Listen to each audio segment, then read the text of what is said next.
Hey friends, today I'm going to read to you one of my favorite stories. It's pretty long, so if you need to stop in the middle and take a break and come back to it later, that would be great. Otherwise, here is Verdi by Janelle Cannon. On a small tropical island, the sun rose high above the steamy jungle. A mother python was sending her hatchlings out into the forest the way that all mother pythons do.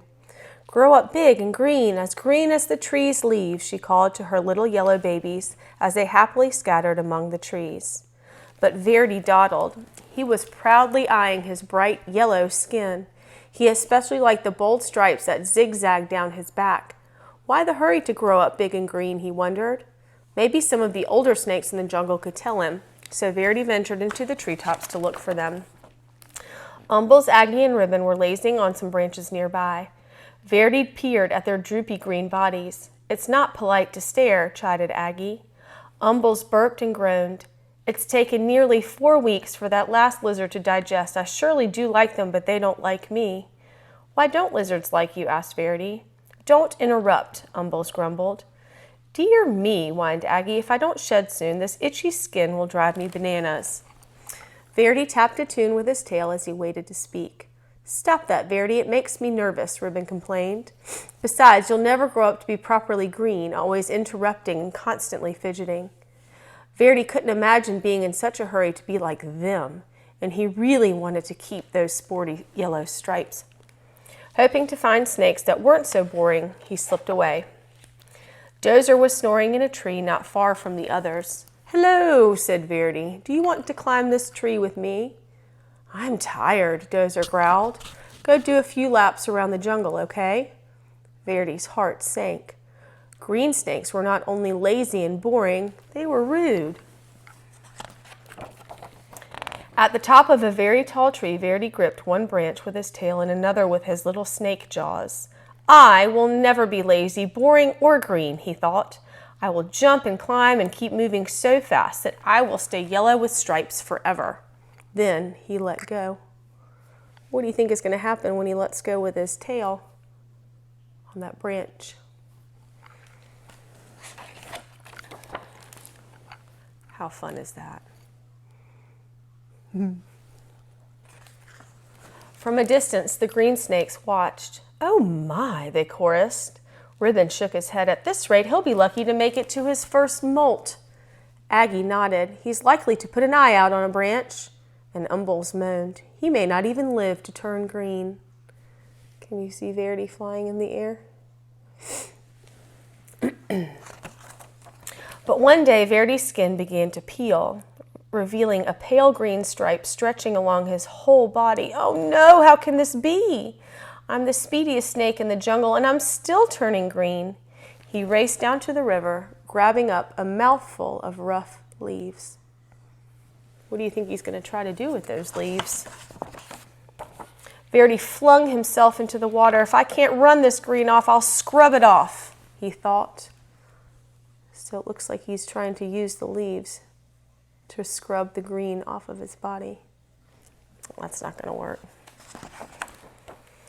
His frantic splashing caught the eye of a large bottom feeder cruising the murky depths. The old fish hummed. "There's lunch."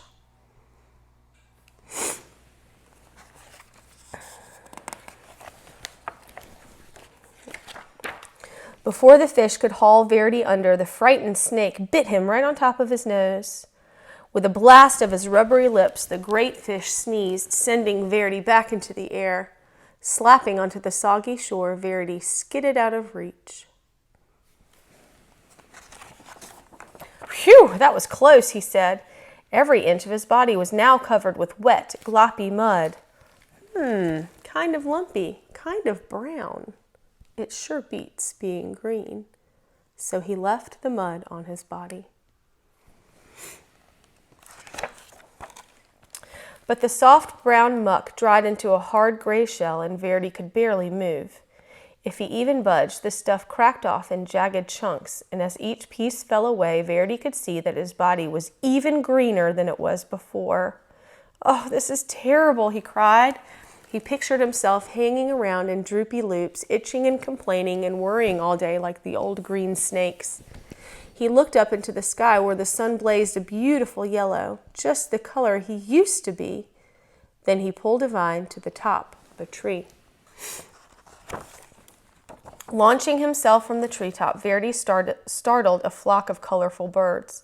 He became dizzy with delight, sure the bright sun and his lofty speed would turn him golden again. In this joy, Verdi forgot he would fall back to the earth. Uh-oh. Whippity-wappity, wham! Plummeting through the trees, Verdi landed in a crooked sprawl across a log on the forest floor. He couldn't move. Help! He croaked. That would hurt. As usual, the Greens had been watching Verdi's antics. They moved quickly to where he lay. "Didn't we say it would come to this?" Umbel said, shaking his head. Aggie sighed. Luckily, he still got 2 good eyes. They gently lifted Verdi up to a safer place where they could watch over him while he healed.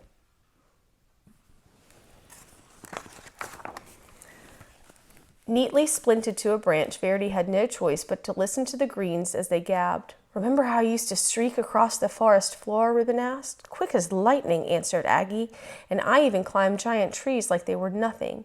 They grew taller then, you know." "The things I dared to run down and swallow," Umbels bragged. "Wild boar were no match for me." Verdi was astonished. "You used to run and climb and hunt giant pigs? What's happened to you?"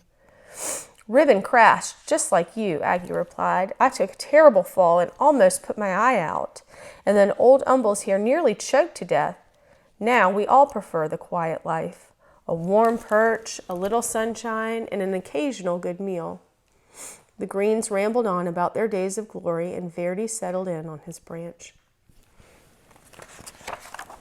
Finally, one afternoon, Umbel said, "Looks like you're ready to go again." So he carefully untied Verdi from the branch. "You're welcome to come with us," said Aggie. Ribbon agreed. The 3 green snakes slipped quietly back into the forest. Verdi was not ready to join them. He was sure that when he wanted to go, he wasn't sure where he wanted to go, so he just stretched and stayed put until the sun went down. He listened to the forest come alive.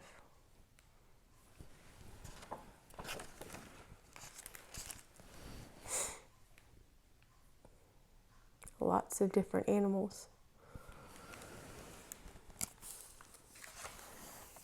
Time passed, and the sun and the moon took turns in the sky. Verdi marveled as the full moon grew thinner every night, and then he watched patiently as it slowly grew round again. He wondered why he'd never noticed that before. Verdi became so green that he blended in perfectly with the leaves. Can you see him? He was so still that the other creatures walked right by without seeing him.